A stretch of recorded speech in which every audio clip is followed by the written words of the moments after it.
அண்மை செய்தி கச்சத்தீவு விவகாரத்தில் துருப்பிடித்த ஆயுதத்தை தூக்கிக் கொண்டு ஆளுநர் RN ரவி வந்திருக்கிறார் என்று அமைச்சர் ரகுபதி தெரிவித்திருக்கிறார்.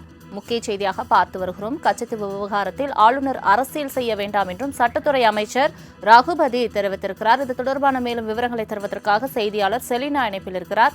செலினா, வணக்கம். தற்பொழுது கச்சத்தீவு விவகாரத்தில் ஆளுநர் RN ரவி நேரில் சென்று பார்த்ததை குறித்து சட்டத்துறை அமைச்சர் ரகுபதி விமர்சனம் ஒன்றை வெளியிட்டிருக்கிறார். என்ன தெரிவித்திருக்கிறார்? கூடுதல் விவரங்கள்.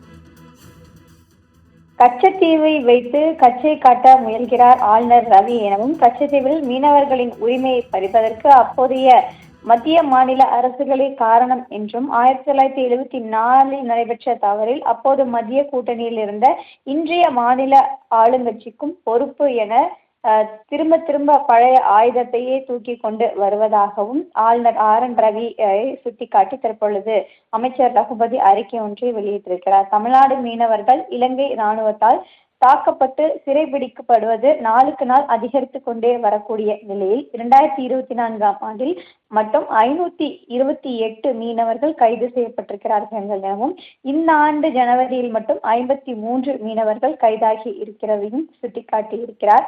தொடர்ச்சியாகவே அவர்களை மீட்டெடுப்பதற்காக தொடர்ந்து முயற்சி என்பது தமிழ்நாடு அரசு மேற்கொள்ளப்பட்டு வரக்கூடிய நிலையில் இது தொடர்பாக எதுவும் பேசாமல் கச்சத்தீவு தொடர்பாக வேண்டுமென்றே வீண் பலி அவதூறுகளை பரப்பும் விஷமத்தனங்களுக்கு தொடர்ச்சியாகவே ஆளுநர் RN ரவி இது போன்ற பல்வேறு குற்றச்சாட்டுகளை முன்வைத்து வருவதாகவும், கடந்த ஆண்டு நடந்த மக்களவை தேர்தலில் கூட கச்சத்தீவு பற்றி ஒரு RTI ஆவணம் என்பது வெளியாகி உள்ளதாகவும், அதை சொல்லி புரளியை கிளப்பிய அண்ணாமலையும் சுட்டிக்காட்டி இருக்கிறார். இந்த நிலையில் தொடர்ச்சியாகவே பல்வேறு பொய் குற்றச்சாட்டுகளை முன்வைத்து ஆளுநர் RN ரவி பேசி வருவதையும் தற்பொழுது அமைச்சர் ரகுபதி சுட்டிக்காட்டியிருக்கிறார். கச்சத்தீவை பற்றி தொடர்ச்சியாக பொய்க்கதைகளை பேசுவதை நிறுத்திக் கொள்ள வேண்டும் என்றும், இலங்கை அரசால் கைது செய்யப்பட்ட மீனவர்களை விடுதலை செய்ய மோடியிடம் கோரிக்கை வையுங்கள் என்றும் தற்பொழுது தெரிவித்திருக்கிறார். அரசியல் செய்ய அண்ணாமலை இருப்பதாகவும், ஆளுநர் அவரோடு போட்டியிட வேண்டாம் என்றும் அமைச்சர் ரகுபதி சுட்டிக்காட்டியிருக்கிறார்.